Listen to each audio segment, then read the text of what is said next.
तो गंगा के बारे में अगर कोई विचार करे तो हमने तो एक दो विचार निकाले। पहला विचार तो यह निकाला कि गंगा सदा चरे वेती बहती है, कभी नहीं रुकी। बड़े बड़े पर्वत आए, जब प्रारंभ में गंगा ऊपर से नीचे उतरी तो बड़े बड़े पर्वत, बड़े बड़े पहाड़, बड़े बड़े चट्टानें रोकने के लिए आई, पर गंगा मां कहीं रुकी नहीं। हमको यह सीख लेनी चाहिए कि हम जब आत्मा से परमात्मा की यात्रा के लिए निकले, साधन से साधना की यात्रा के लिए निकले, साधक से साध्य की यात्रा के लिए निकले, तो बड़े बड़े अवरोध आएंगे। कहां तुम मेडिटेशन में पड़े, कहां साधनाओं में पड़े, कहां चक्रों में पड़े, कहां प्रपंचों में पड़े, कहां बाबाओं के चक्कर में पड़े। ये बड़े बड़े पर्वत तुम्हारे सामने आएंगे जैसे गंगा मां के सामने आए। पर गंगा मां से सीखना, वो रुकी नहीं, झुकी नहीं, कहीं टिकी नहीं, उनको ही चीरती फाड़ती सागर में जाकर के समाहित हो, भगवान शिव की जटा में बैठ गई। हमको भी जीवन में यही सीखना है।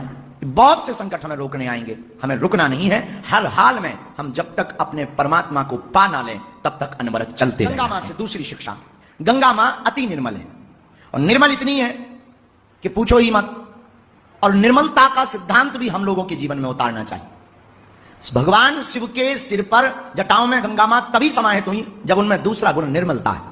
हम भी भगवान के चरणों में तभी विलय हो सकते हैं जब तक हमारा मन निर्मल नहीं होगा, और मन निर्मल होगा तो हम भी परमात्मा के चरणों में समाहित हो सकते हैं।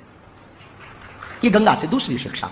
और मां गंगा से तीसरी शिक्षा बड़ी प्यारी है, वो स्वयं भी शीतल है और जो उसमें स्नान करता है उसको भी शीतल। ये अद्भुत शिक्षा है, हम लोगों को अपने जीवन में उतारना चाहिए। हमें खुद भी शांत रहना चाहिए, पीसफुल लाइफ जीनी चाहिए, और हमारे पास कोई आए तो वो भी हमारी वाणी, हमारा व्यवहार, हमारे नेत्र, हमारी आभा, हमारी उठन, हमारी बैठन को देख करके वो भी शांत हो जाए। गंगा मां से तीसरी शिक्षा लेनी है। हमारी गंगा मां की चौथी शिक्षा भी बहुत अद्भुत है, और ये जीवन में उतार नहीं हो गया। मां गंगा से आपको चौथी शिक्षा लेनी है।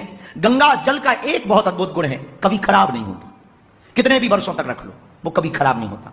हमको यही शिक्षा लेनी। अच्छा, ऐसा क्या पाया जाता? गंगा जल में एक वैज्ञानिक शोध कहते हैं कि बैक्टीरियोफेज पाए जाते हैं जो जल को खराब करने वाले सभी विषाणु जीवाणुओं को खत्म कर देते हैं। हम लोगों को भी मां गंगा से शिक्षा लेनी चाहिए कि मां गंगा के अंदर जो बैक्टीरियोफेज पाए जाते हैं जिससे जो जल को खराब करने वाले जीवाणु होते हैं उनको खत्म कर देते। हमको भी अपने मन में सकारात्मक विचार के ऐसे जीवाणु रखने चाहिए ताकि गंदे विचार जितने भी आवे वो उनको खा जावे और हम सदा सतत। मां गंगा से पांचवी शिक्षा यह लेनी चाहिए कि मां गंगा अपने शब्दनाद से स्वयं भी लहलहाती है और दूसरों को भी आनंद देती है। हमको भी अपनी वाणी ऐसी बोलनी चाहिए कि खुद भी प्रसन्न रहें और हमारी वाणी सुनने वाला और ज्यादा प्रसन्न हो जाए।